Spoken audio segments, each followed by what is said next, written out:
Chapter 7 of The Lion, the Witch, and the Wardrobe. This chapter is called A Day with the Beavers.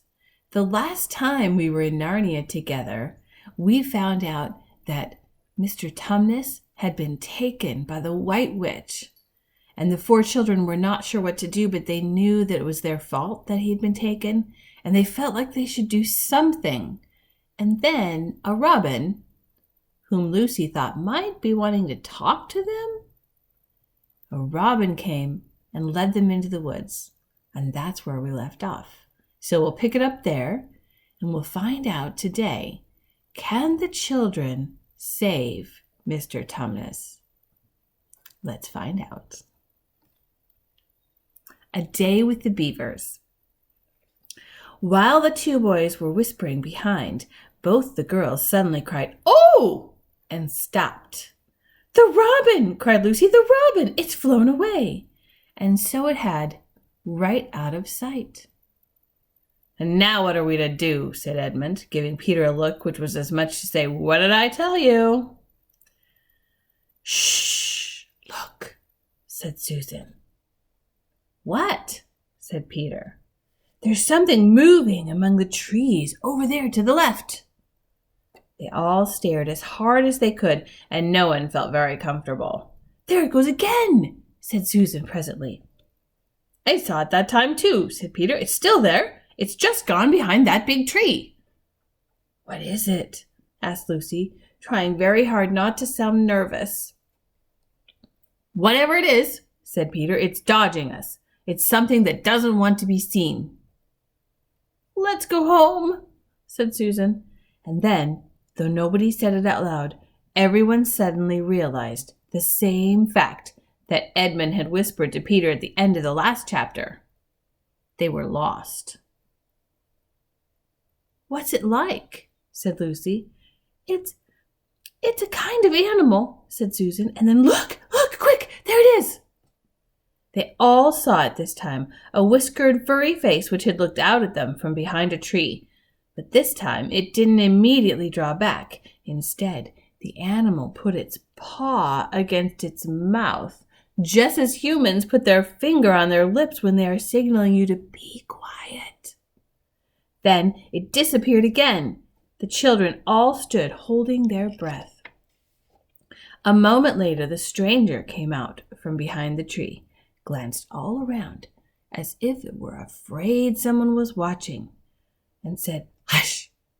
made signs to them to join it in the thicker bit of wood where it was standing, and then once more disappeared.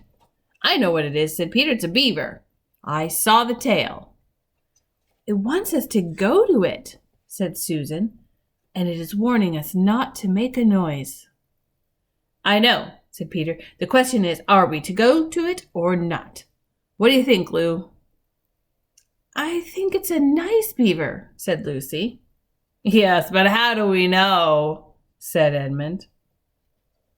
"Shan't we have to risk it?" said Susan. I mean, it's no good just standing here, and I feel I want some dinner." At this moment, the beaver again popped its head out from behind the tree and beckoned earnestly to them. "Come on," said Peter. "Let's give it a try. All keep close together. We ought to be a match for one beaver if it turns out to be an enemy." So the children all got close together and walked up to the tree and in behind it, and there, sure enough, they found the beaver. But it still drew back, saying to them in a hoarse, throaty whisper, "Further in. Come further in, right in here. We're not safe in the open." Only when it had led them into a dark spot where four trees grew so close together that their boughs met, and the brown earth and pine needles could be seen underfoot because no snow had been able to fall there, did it begin to talk to them. So here is a picture of the beaver beckoning, "Further in, further in. Come in, come in. Further in." "Are you the sons of Adam and the daughters of Eve?" it said. "We're some of them," said Peter. "Shh," said the beaver. "Not so loud, please. We're not safe even here."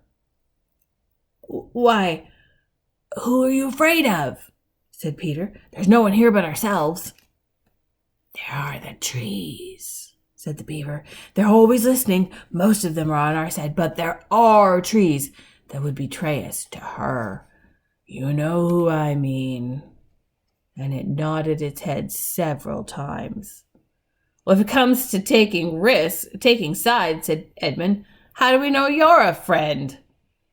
Not meaning to be rude, Mr. Beaver, added Peter, but you see, we're strangers.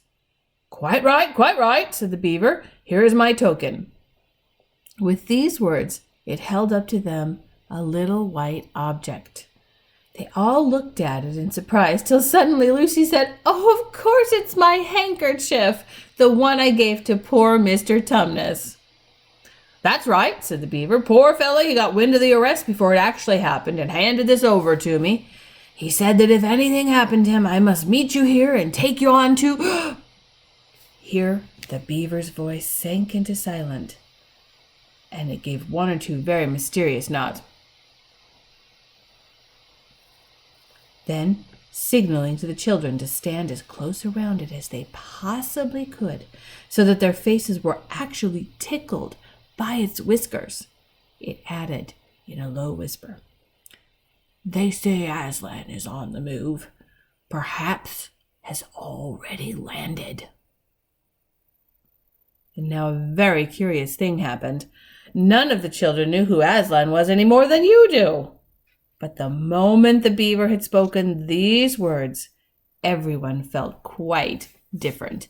Perhaps it has sometimes happened to you in a dream that someone says something which you don't understand, but in the dream it feels as if it had some enormous meaning, either a terrifying one which turns the whole dream into a nightmare, or else a lovely meaning, too lovely to put into words, which makes the dream so beautiful that you remember it all your life and are always wishing you could get into that dream again. It was like that now. At the name of Aslan, each one of the children felt something jump in its inside. Edmund felt a sensation of mysterious horror. Peter felt suddenly brave and adventurous. Susan felt as if some delicious smell or some delightful strain of music had just floated by her, and Lucy got the feeling you have when you wake up in the morning and realize that it is the beginning of the holidays or the beginning of summer. Oh, that's a great feeling. And what about Mr. Tumnus? Said Lucy. Where is he? Shh, said the beaver. Not here. I must bring you where we can have a real talk and also dinner. No one except Edmund felt any difficulty about trusting the beaver now, and everyone, including Edmund, was very glad to hear the word dinner. They therefore all hurried along behind their new friend, who led them at a surprisingly quick pace and always in the thickest parts of the forest for over an hour. Everyone was feeling very tired and very hungry when suddenly the trees began to get thinner in front of them and the ground to fall steeply downhill. A minute later they came out under the open sky. The sun was still shining, and found themselves looking down on a fine sight. They were standing on the edge of a steep, narrow valley at the bottom of which ran, at least it would have been running if it hadn't been frozen, a fairly large river. Just below them, a dam had been built across this river, and when they saw it, everyone suddenly remembered that, of course, beavers are always making dams, and felt quite sure that Mr. Beaver had made this one. They also noticed that he now had a sort of modest expression on his face, the sort of look people have when you are visiting a garden they've made or reading a story they've written. So it was only common politeness when Susan said, "Oh, what a lovely dam!" And Mr. Beaver didn't say hush this time, but, "Oh, merely a trifle, and it isn't really finished." Above the dam there was what ought to have been a deep pool, but was now, of course, a level floor of dark green ice. And below the dam, much lower down, was more ice. But instead of being smooth, This was all frozen into the foamy and wavy shapes in which the water had been rushing along at the very moment the frost came. And where the water had been trickling over and spurting through the dam, there was now a glittering wall of icicles, as if the side of the dam had been covered all over with flowers and wreaths and festoons of the purest sugar. And out in the middle, and partly on top of the dam, was a funny little house shaped rather like an enormous beehive, and from a hole in the roof smoke was going up, so that when you saw it, especially if you were hungry, you at once thought of cooking and became hungrier than you were before. That was what the others chiefly noticed, but Edmund noticed something else.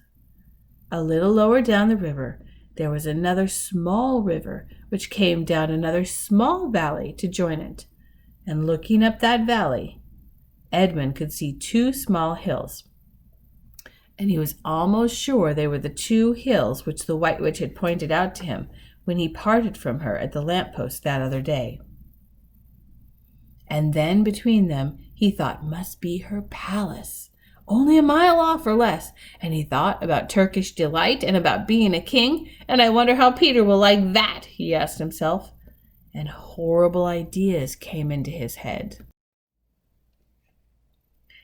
"Here we are," said Mr. Beaver, "and it looks as if Mrs. Beaver is expecting us. I'll lead the way, but be careful and don't slip." The top of the dam was wide enough to walk on, though not for humans, a very nice place to walk because it was covered with ice, and though the frozen pool was level with it on one side, there was a nasty drop to the lower river on the other. Along this route, Mr. Beaver led them in single file right out to the middle, where they could look a long way up the river and a long way down it. And when they had reached the middle, they were at the door of the house. And this is what it looked like.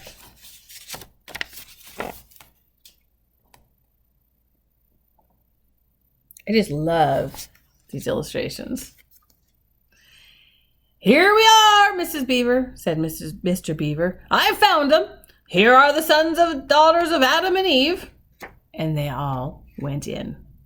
The first thing Lucy noticed as she went in was a burring sound, and the first thing she saw was a kind-looking old she-beaver sitting in the corner with a thread in her mouth, working busily at her sewing machine, and it was from it that the sound came. She stopped her work and got up as soon as the children came in.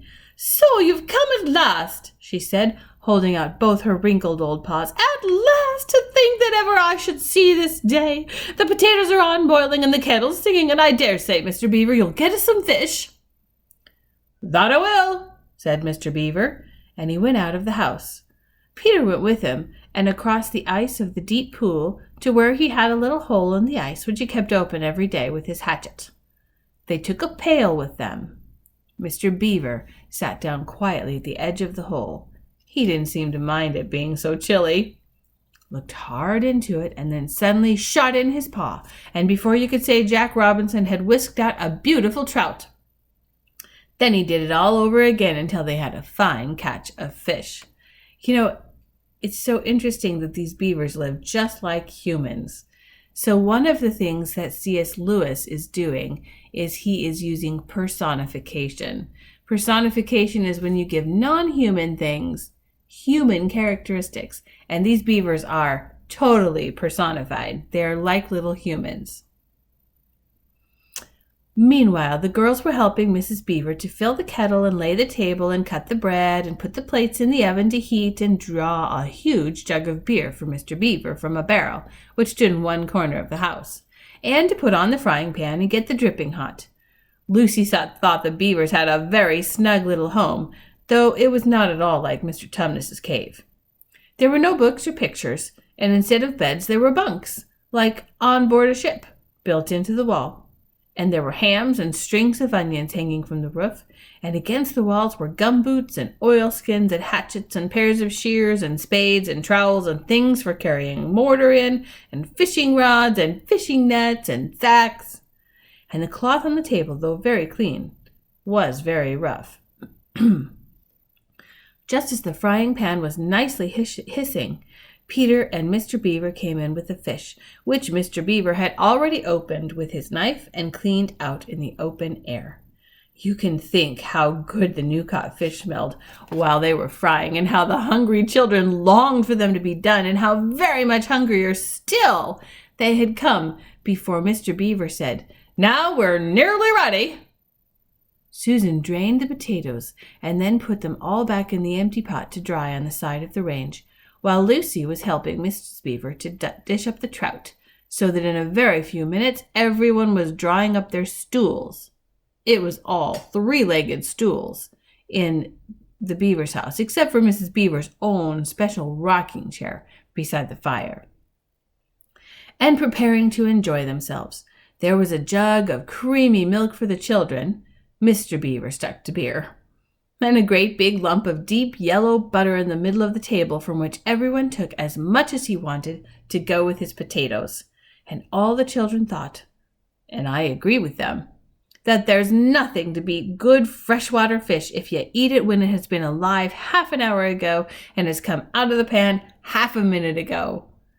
And when they had finished the fish, Mrs. Beaver brought unexpectedly out of the oven a great and glorious sticky marmalade roll, steaming hot, and at the same time moved the kettle onto the fire, so that when they had finished the marmalade roll, the tea was made and ready to be poured out.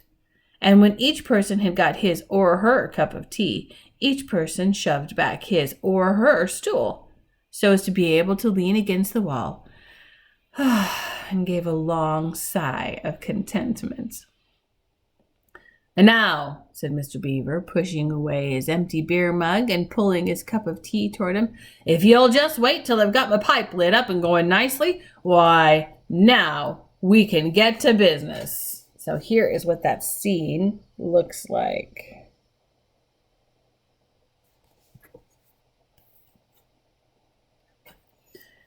"It's snowing again," he added, cocking his eye at the window. "That's all the better, because it means we shan't have any visitors. And if anyone should have been trying to follow you, why, he won't find any tracks."